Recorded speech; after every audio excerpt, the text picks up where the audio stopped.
जी, मैं ये कहना चाहूँगा कि ये एक ऐसी किताब है, एक ऐसी बायोग्राफी है जिसको पढ़ कर के मुझे बहुत इंस्पिरेशन मिला है। मैं हालांकि इस इंडस्ट्री से अटैच हूँ तो मेरे लिए तो और भी ज़्यादा स्पेशल है, लेकिन मेरा मानना है कि और भी लोग जो बायोग्राफीज ऑटोबायोग्राफी से प्रभावित होते हैं उनके लिए किताब पढ़ना बहुत ज़रूरी है, क्योंकि एक्सेप्शनल लाइफ है और इससे बहुत कुछ देखने सीखने को मिलेगा। जी, मैं इस फैमिली का हिस्सा ज़रूर हूँ, लेकिन ये किताब जो है वो प्रेम साहब की सबसे बड़ी बेटी और उनके बीच का ये पूरा सिलसिला रहा है। लेकिन मैं जानता हूँ कि मैंने किताब पढ़ी है और मैं जानता हूँ कि it starts from the very first day of उन्होंने जब कॉन्शियसनेस और अपने आप को समझा as a kid to the time that he first decided to be an actor, to the journey all the way till here.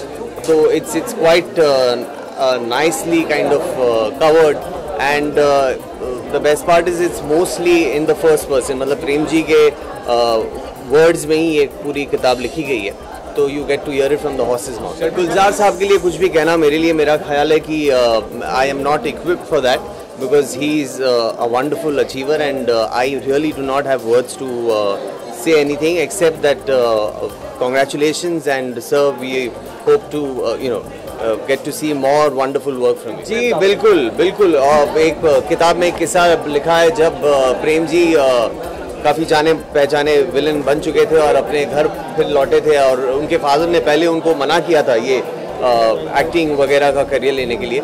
तो खैर जब वो वापस पहुँचे, फादर के साथ कुछ दिन बिता रहे थे वहाँ शिमला में, और कुछ लोग जब वो लोग मार्केट में निकले थे वॉक करने, उन लोगों ने देखा वो प्रेम जी चले आ रहे हैं, तो उनकी बीवियों को वो लोग साइड में लेके बोले भैया ये बहुत बुरा आदमी है, इनसे दूर ही रहो। And that's when Prem ji's father of course felt very proud of his son. At the same time he was like that, यार कुछ और भी थोड़े पॉजिटिव रोल्स करने लगो है। So that's one of the stories. I really have no comment on that. I am going to be here for the elections. I am going to vote. It's very important. Each vote counts. So I'm going to be there. Thanks. हम तो उनकी फिल्में बड़े मतलब देख के बड़े हुए हैं। मेरी ज़िंदगी में सबसे इनके विलन थे। एक फिल्म मैंने की है इनके साथ, और सीखने से ज़्यादा सबसे ज़्यादा I think what I want to learn more and more is about his health.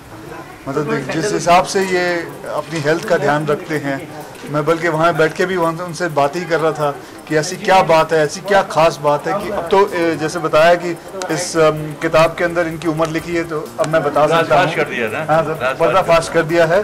So 78 years. तो मैं समझता हूँ कि जैसे ही घर जाते होंगे सोने के लिए, अपने फ्रिज में जाके सो जाते होंगे, क्योंकि ताकि कोई रिंकल नहीं, कुछ नहीं, मतलब हाउ वेल ही इज क्या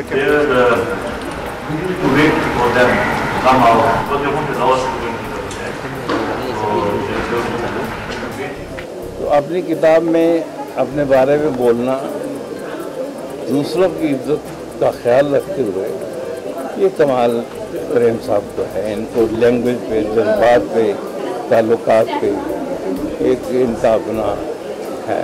बहुत खुशी की बात है भाई, अपने परिवार में आज तो केवल गुलजार साहब नहीं, सारी इंडस्ट्री गुलजार हो गई है। पेपर में एक न्यूज़ आई थी जिसको पढ़ के दुख हुआ था कि शराब मोदी साहब को जो दादा साहब फाल्के अवार्ड मिला, वो चोर बाजार में पड़ा है, वो बिक्री। मैंने नहीं कहा, वो मैंने न्यूज़पेपर में पढ़ा था, जिसे पढ़ के मुझे दुख। वो वाक़या ऐसे हैं कि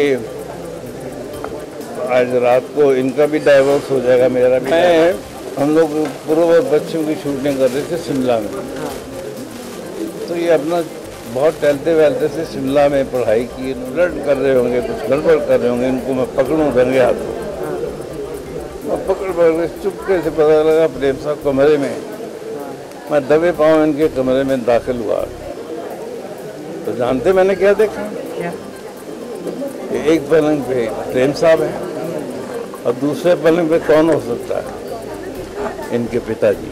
इतना अच्छा मंजर मैंने नहीं देखा।